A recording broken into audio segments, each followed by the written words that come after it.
न इनके नेताओं के जाते, न इनके अफसरों के जाते, न इनके व्यापारियों के जाते। तो जिस दिन इनके धार्मिक जुलूसों में, इनकी आरएसएस बजरंग दल विश्व हिंदू परिषद में आरएसएस के अंदर, इनके तीनों संगठनों के अंदर एससी, एसटी और ओबीसी के लोग जाना बंद कर देंगे, उस दिन इनकी नफरत की दुकान मैं गारंटी के साथ कह सकता हूं बंद हो जाएगी। इस पे काम करने की बजाय हम लोग इस पे काम करें कि क्या हम, खासतौर पर मैं मुस्लिमों को कहूँगा, आपको बुरा लग जाए भी, मुझे तो कहना है, आप लोग अपनी महिलाओं को इस आंदोलन में शामिल कब करेंगे? पहली बार आपने साइन बाग में किया, नाक में दम हो गया था आपने संविधान। लेकिन ध्यान रहे, ये लड़ाई विचारधारा की है। इस लड़ाई को औजार हथियार से नहीं लड़ा जा सकता। इस लड़ाई को अगर बुद्धि और विवेक से, ठंडे दिमाग से, शांतिपूर्वक तरीके से, भारतीय संविधान के हिसाब से अगर हम इस लड़ाई को लड़ेंगे तो इसको बहुत जीतना बहुत आसान है। कॉन्फ्रेंस में संकल्प कीजिए कि अगर मुस्लिम के साथ जुर्म होगा तो सिख भी, दलित भी, आदिवासी भी, पिछड़ा भी, सब लोग उनके साथ खड़े होंगे। उसी तरह अगर दलित के साथ हो या आदिवासी के साथ हो तो इसका विरोध भी हम सब लोग मिलकर एकजुट होकर, ये टीम जो आज इस सभागार में बैठी है, अगर ये टीम के लोग ही ये संकल्प ले लें कि हम दिल्ली में भी और पूरे देश के गांव-गांव में इस मूवमेंट को, इस मुहिम को और आज की इस राउंड टेबल कॉन्फ्रेंस के मुद्दों को घर घर तक पहुंचाने का संकल्प लेते हैं, मैं दावे के साथ कह सकता हूं 2024 में ये संविधान विरोधी, तानाशाही, नफरत फैलाने वाली सरकार दफन हो जाएगी। आप स्कर्ट नहीं पहनेंगी, यानी आपके मन में जो है एक एक करके आप सारी चीजें लागू करोगे, यानी कि देश से संविधान को खत्म करके आप देश में मनुस्मृति लागू करोगे। और जिस दिन देश में मनुस्मृति लागू हो जाएगी, फिर से इस देश के शुद्ध और अछूत जिसकी संख्या लगभग 90% है, उनके पढ़ने लिखने पर फिर से बंदिश लग जाएगी।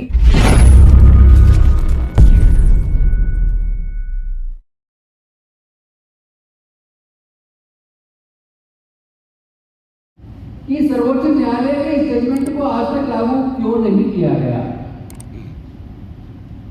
और ये भी देखा जाए, देश में जो हेट स्पीचेस दे रहे हैं, हेट स्पीचेस देने वाले कितने लोग गिरफ्तार किए, और जो लोग हेट स्पीचेस के मामलों में गिरफ्तार हुए उनकी जाति और धर्म क्या है? तो आपको समझ आएगा कि जो केंद्र में सत्ता में बैठी पार्टी है, उसके नेता सबसे ज्यादा हेट स्पीचेस खुलेआम दे रहे हैं।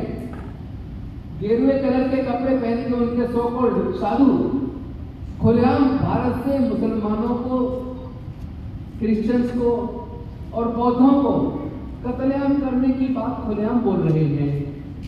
तो उन लोगों पे हेट स्पीचेस का मुकदमा दर्ज करके उनको गिरफ्तार क्यों नहीं किया जा रहा? जितने रिलीजियस प्रोसेशंस निकलते हैं, धार्मिक यात्राएं निकलती हैं, उसके अंदर औजार हथियार ले जाकर लोगों को भयभीत करने की इजाजत कौन दे रहा? कौन कौन सी सरकारों में इस तरह के जुलूस निकल रहे हैं? कौन सा पुलिस प्रशासन है जो उनको इजाजत देता है? और वहां तलवारें, नंगी तलवारें लहराने पर, तमंचे लेकर लहराने पर उनके खिलाफ मुकदमा दर्ज क्यों नहीं हो रहा? अभी कांवड़ियों के द्वारा पीलीभीत के अंदर, कल ही समाचार, भारत समाचार की न्यूज है, कांवड़ियों के द्वारा 5051 बाइक पे एक यात्रा निकाली गई, और यात्रा जो लोग निकाल रहे थे उनके हाथों में तलवार और तमंचे लेकर वो निकाली, तो उनमें कितने मुकदमे दर्ज हुए, कितने लोग गिरफ्तार हुए? तो क्या ऐसा तो नहीं है कि सरकार के संरक्षण में ही आतंकवादी पैदा किए जा रहे हैं? कहीं ऐसा तो नहीं है पर्टिकुलर माइंडसेट के लोगों को, बाकायदा रिटायर्ड आर्मी के लोगों के द्वारा कहीं उनको ट्रेनिंग तो नहीं दी जा रही? क्योंकि ऐसा क्यों है कि एक अपने आप को साधु बोलने वाला व्यक्ति उत्तराखंड में कहता है अभी हम तैयारी कर रहे हैं, हम पैरेलल आर्मी बना रहे हैं, उसके बाद हम कत्लेआम करेंगे। उनके शब्द हैं कि हम मुल्लों को उत्तराखंड में रहने नहीं देंगे, हम बौद्धों को और ईसाइयों को उत्तराखंड में रहने नहीं देंगे। वो मन में तो उसके सिख भी था, वो जानबूझ के नहीं बोला, क्योंकि पहले एक को काटो, फिर दूसरे को, फिर तीसरे को, फिर चौथे को भी काट लेना। तो ऐसे लोगों की गिरफ्तारी कभी होगी या नहीं होगी? तो ये आतंकवाद की ट्रेनिंग देने वाले इस तरह के लोग, उसमें भी क्या उन पर कार्रवाई करने से पहले उनकी जाति धर्म देखा जाएगा? हम आज क्या कोई रणनीति की चर्चा में कुछ ठोस डिसीजन लेकर उसके इम्प्लीमेंटेशन पे तो कुछ करेंगे या केवल चर्चा करके चले जाएंगे?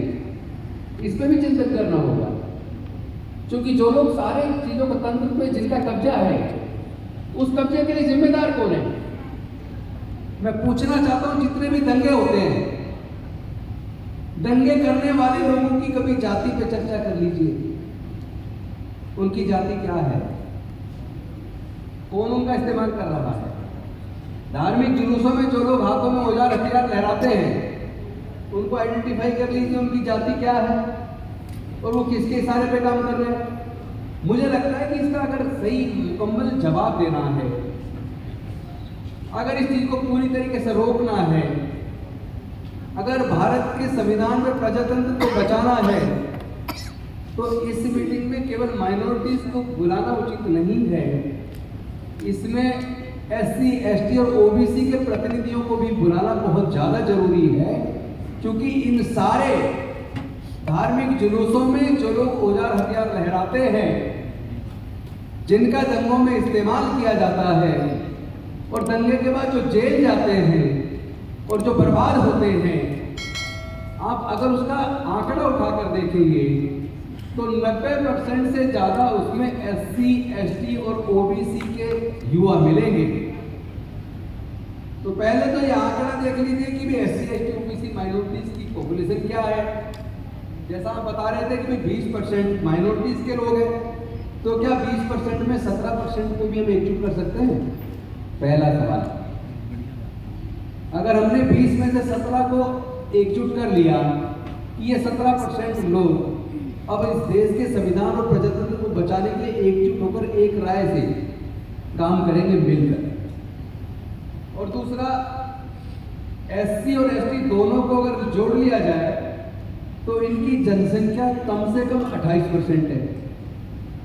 इस 28% में से 20% भी अगर ऐसी फोर्सेस का साथ देना बंद कर दे, हम उनको रोक पाए कि हमारे SC, ST, OBC के बच्चे, अभी केवल SC, ST की बात करता हूँ क्योंकि 28% SC और ST है, कम से कम 28%। अगर ये SC और ST के 28% बच्चे या पूरी पॉपुलेशन का 28% में से अगर हम 20% को भी उन सनातन फोर्सेस को जो दंगे करवा रही है, जो नफरत फैला रही है, अगर उनके धार्मिक जुलूसों में भेजना बंद कर देंगे,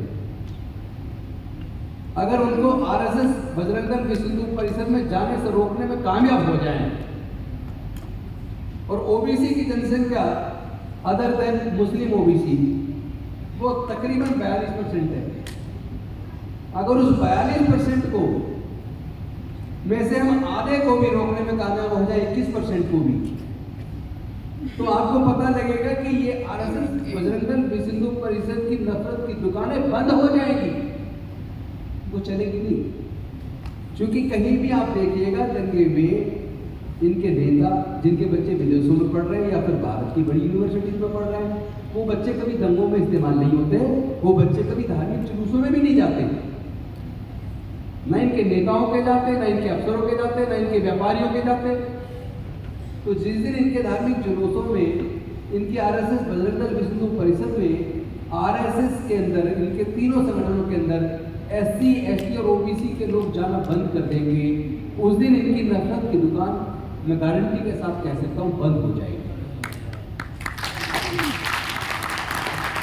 हम लोग उन पे काम करने की बजाय कि उनको कैसे सुधारें, जो लोग उत्पीड़न कर रहे हैं, उस पे काम करने की बजाय हम लोग इस पे काम करें कि क्या हम, खासतौर पर मैं मुस्लिमों को कहूँगा, आपको बुरा लग जाए भी, मुझे तो कहना है, आप लोग अपनी महिलाओं को इस आंदोलन में शामिल कब करेंगे? पहली बार आपने शाहीन बाग में किया, नाक में दम हो गया था। आपने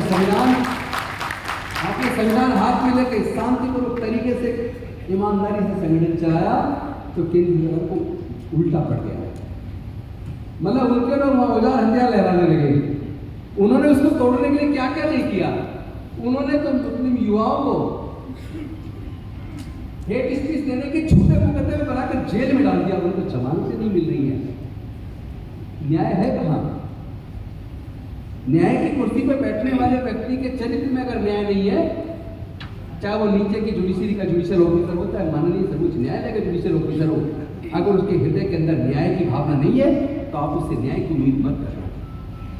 लेकिन ध्यान रहे, ये लड़ाई विचारधारा की है। इस लड़ाई को औजार हथियार से नहीं लड़ा जा सकता। इस लड़ाई को अगर बुद्धि और विवेक से, ठंडे दिमाग से, शांतिपूर्वक तरीके से, भारतीय संविधान के हिसाब से अगर हम इस लड़ाई को लड़ेंगे तो इसको बहुत जीतना बहुत आसान है। आप आज ही इस राउंड टेबल कॉन्फ्रेंस में संकल्प कीजिए कि अगर मुस्लिम के साथ जुर्म होगा तो सिख भी, दलित भी, आदिवासी भी, पिछड़ा भी, सब लोग उनके साथ खड़े होंगे। उसी तरह अगर दलित के साथ हो या आदिवासी के साथ हो तो इसका विरोध भी हम सब लोग मिलकर एकजुट होकर, ये टीम जो आज इस सभागार में बैठी है, अगर ये टीम के लोग ही ये संकल्प ले लें कि हम दिल्ली में भी और पूरे देश के गांव-गांव में इस मूवमेंट को, इस मुहिम को और आज की इस राउंड टेबल कॉन्फ्रेंस के मुद्दों को घर घर तक पहुंचाने का संकल्प लेते हैं, मैं दावे के साथ कह सकता हूं 2024 में ये संविधान विरोधी, तानाशाही, नफरत फैलाने वाली सरकार दफन हो जाएगी। और एक बात मैं और कहना चाहता हूं, आप बिल्कुल सही कह रहे थे कि ये यूसीसी कहने को नहीं बोल रहे, लेके आ सकते हैं, हालांकि वो प्रैक्टिकेबल नहीं चलेगा नहीं। अभी से उन्होंने जैसे हमने कहा, और मैं आपसे नहीं कह रहा हूं, आप इस मुद्दे पर मुस्लिम आगे ना आए प्लीज, आप लोग पीछे रहिए, क्योंकि इसका असर आदिवासी पे बहुत पड़ने वाला है, अनुसूचित जाति पे बहुत पड़ने वाला है, उस पर सिख पे भी पड़ेगा। सिख संगठन इसके आ गया है, दलित संगठन इसके आ गया है, आदिवासी इसके आ गया है, उसके बाद पीछे तो क्रिश्चियन और मुस्लिम भी पीछे आए। लगना चाहिए कि पूरे देश के लोग नहीं चाहते। क्या आप पगड़ी पहनने पे बैन लगा दोगे? आप हिजाब पे लगा रहे हो, अब पगड़ी पे भी मेरे को बैन लगाओगे। परसों आप महिलाओं को कहोगे कि आप जींस नहीं पहनेंगी, आप स्कर्ट नहीं पहनेंगी, यानी आपके मन में जो है एक एक करके आप सारी चीजें लागू करोगे, यानी कि देश से संविधान को खत्म करके आप देश में मनुस्मृति लागू करोगे। और जिस दिन देश में मनुस्मृति लागू हो जाएगी, फिर से इस देश के शुद्ध और अछूत जिसकी संख्या लगभग 90% है, उनके पढ़ने लिखने पर फिर से बंदिश लग जाएगी, जैसा लगभग 2-2.5 साल तक लगी रही।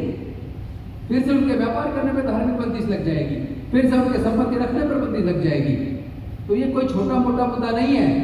ये जो सोचते हैं वो बड़ी चालाकी से उसको लागू कर रहे हैं, इन पे मेजोरिटी हो या ना हो, फिर भी उसको लागू करने में कामयाब हो रहे हैं, क्योंकि इसमें हम लोग की कुछ गलतियां हैं।